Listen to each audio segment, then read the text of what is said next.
নমস্কার বন্ধুরা, শাশুড়ি বৌমার কিচেনে আপনাদেরকে স্বাগত জানাই। আজকের রেসিপিটা হলো ফুলকপি আলু দিয়ে ধোকার ডালনা। আমি দেখুন প্যাকেটের ধোকা নিয়েছি, নিয়ে আমি বানিয়ে টুকরো করে নিয়েছি। এগুলোকে এখন ভেজে নেব। আপনারা প্যাকেটের মধ্যে লেখা পাবেন কিভাবে ধোকাটা বানাবেন।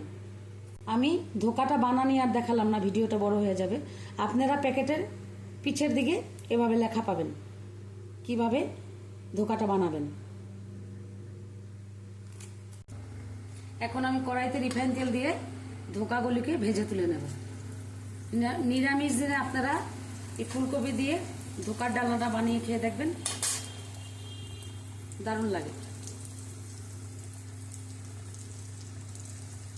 ধোকাটা রেডি করতে একটু সময় লাগে।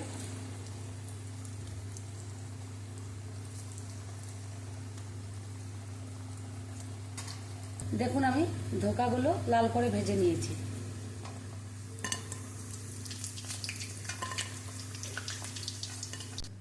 দেখুন আমি এখানে 1 চামচ পরিমাণ চার মগজ নিয়েছি আর 10-12টা কাঠবাদাম নিয়েছি। এগুলোকে এখানে ভিজিয়ে রেখে দেবো অল্প সময়। আর এদিকে আদা কুচি নিয়েছি, কাঁচা লঙ্কা নিয়েছি। এগুলোকে সব একসাথে পেস্ট করে নেব। কাঁচা লঙ্কাটা দিলাম, আদা কুচিটা দিলাম, কাঠবাদাম আর চার মগজটাও দিয়ে দিলাম। 3টে টমেটো কেটে একসাথে দিয়ে দেব। এটাকে এখন পেস্ট বানিয়ে নেব।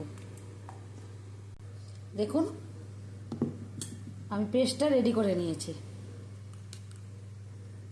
কড়াই গরম করে সরষের তেল দিয়ে দিলাম।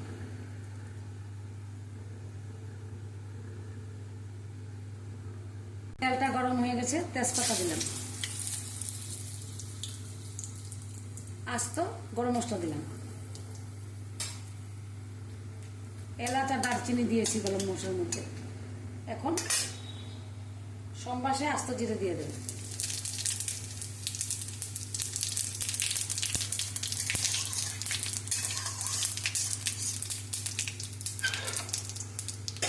এখন আমি কেটে রাখা ফুলকপিটা দিয়ে দেবো আগে।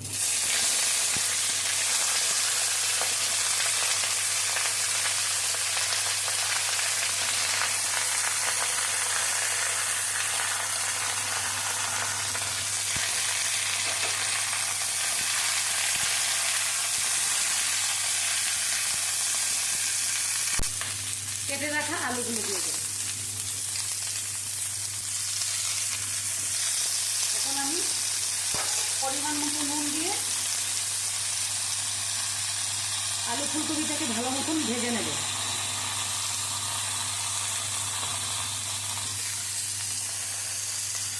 দিয়ে দেবো 1 চামচ হলুদ গুঁড়ো দিলাম, 1 চামচ লাল লঙ্কা গুঁড়ো দিলাম, 1 চামচ পরিমাণ জিরে ধনে বাটা দিলাম।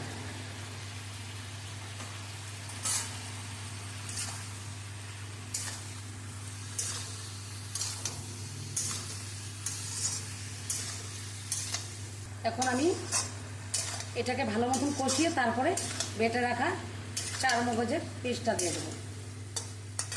এখন আমি বেটে রাখা চার মগজ, কাঠবাদাম, টমেটোটা দিয়ে দিলাম।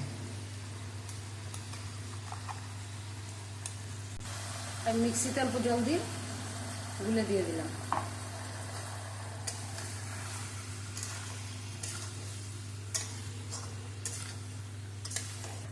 আমি মশলাটা দিয়ে আরো 5 মিনিট ভালো করে কষিয়ে নেব। এখন আমি দেখুন ভালো করে কষিয়ে নিয়েছি। এখন পরিমাণ মতো গরম জল দিয়ে দেব।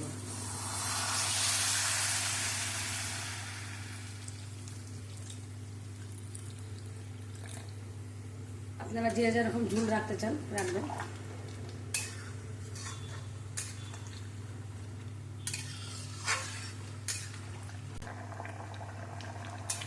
দেখুন ঝোলটা ফুটে উঠেছে, আলুগুলো সিদ্ধ হয়ে গেছে। এখন ভেজে রাখা ধোকাগুলি দিয়ে দেব।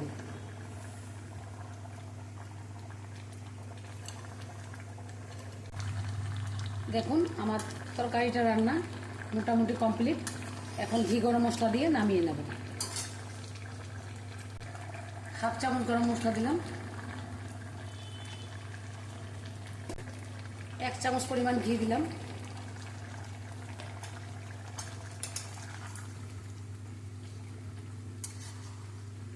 যদি আপনাদের এই রান্নাটা ভালো লেগে থাকে লাইক করবেন, শেয়ার করবেন, আর আমার চ্যানেলটাকে সাবস্ক্রাইব করে দেবেন। আর আপনারা এই তরকারিটা বাড়িতে বানিয়ে খেয়ে দেখবেন, দারুণ লাগে।